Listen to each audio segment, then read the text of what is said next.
Bankman-Fried is not the only company founder having a bad week. Yesterday, Mark Zuckerberg announced Meta is laying off more than 11,000 employees.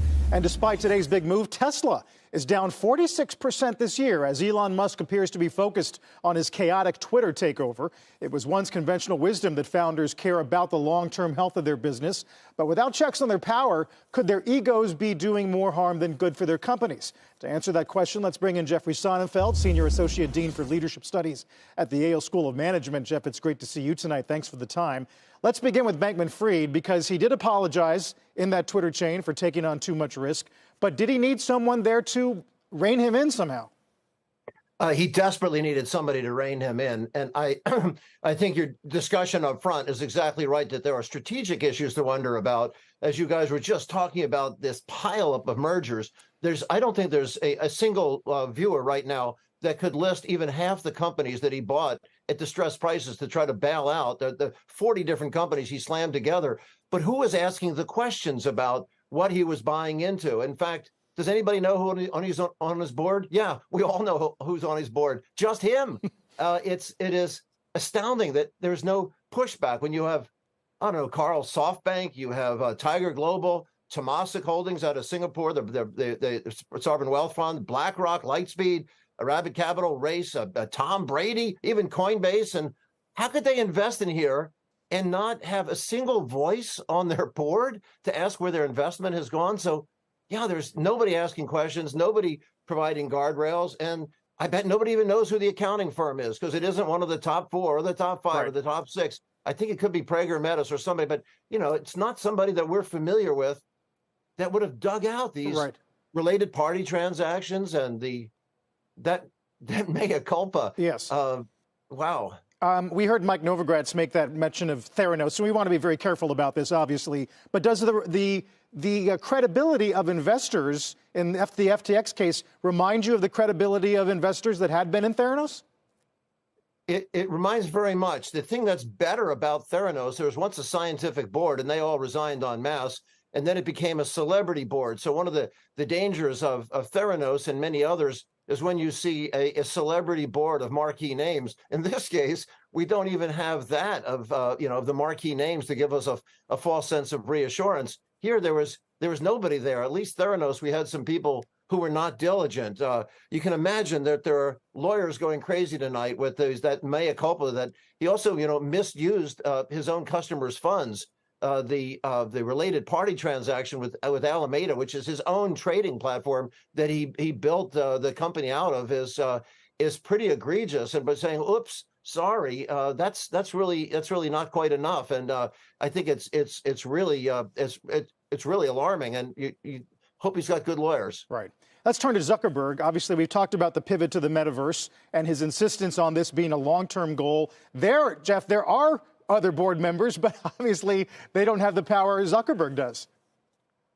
No, they don't. And that's another pathology that you see with when founders flounder, is that you sometimes have a board that's just so enraptured with how do you manage genius? And without a doubt, Sam Bankman-Fried is a genius. And of course, Mark Zuckerberg is a genius. But what was hard is that somebody has to be able to put the brakes on them and ask them questions. But when they develop one of these emperor for life models, and Zuckerberg learned this directly from Steve Jobs, that many people, or at least some people, criticized the dismissal of Steve Jobs early on. Larry Ellison was, of course, complained about that as the dumbest thing that Apple ever did.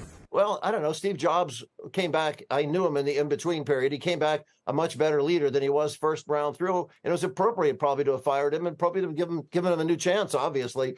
But that so many of them learned that they want to structure a deal like Zuckerberg did, like the kind of deal Xi Jinping got from China recently to be emperor for life. Then you really don't have accountability. Right. Elon Musk. Obviously, his attention's divided. A lot of reports tonight about more employee exits at Twitter. FTC's now got them on their radar as they are enforcing this consent decree from May. What do you think is the situation there? For example, today, Wedbush took the stock of Tesla off their best ideas list because they think reputational damage is now being done to Tesla because of the Twitter annex.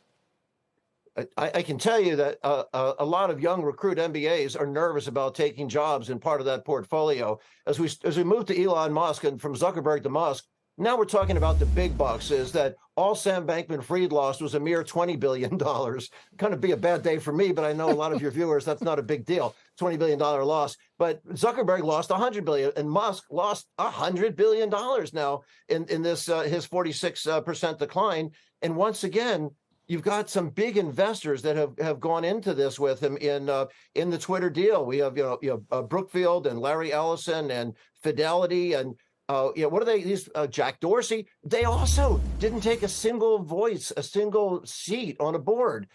There's no breaks there. There's nobody looking at that. And in Musk's case, you're dividing him over 6 companies. Let's say he works a 10, 12-hour day.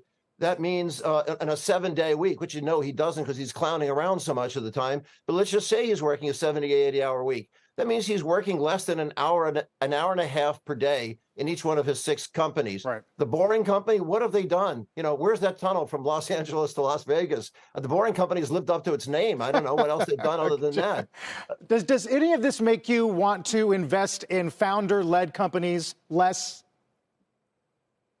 If the founder-led company has great governance, because obviously we have seen that the entrepreneur, you don't have to read Schumpeter to know that the great triumph of American capitalism has been people that are creating something fresh.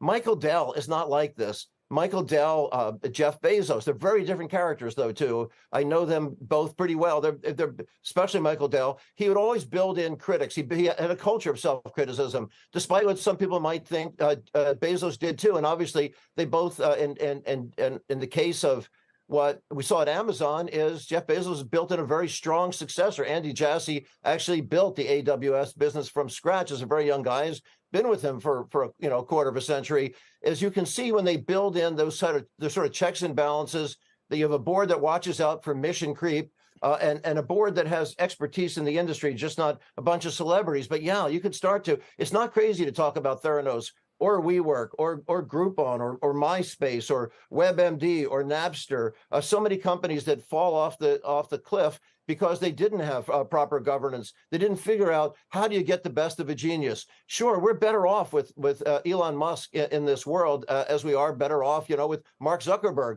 But they can't be alone. They have to be managed. They have to be guided, and they have to have a board that can help them get the best out of themselves, right, and not let them develop this imperial sense of invincibility so that they get into these crazy mission creep things. I think Meta spent $46 billion, and they're way off. They're not even half the users that they had predicted by now. They're plunged a market value at 80%. That's a pretty poor performance. Yeah.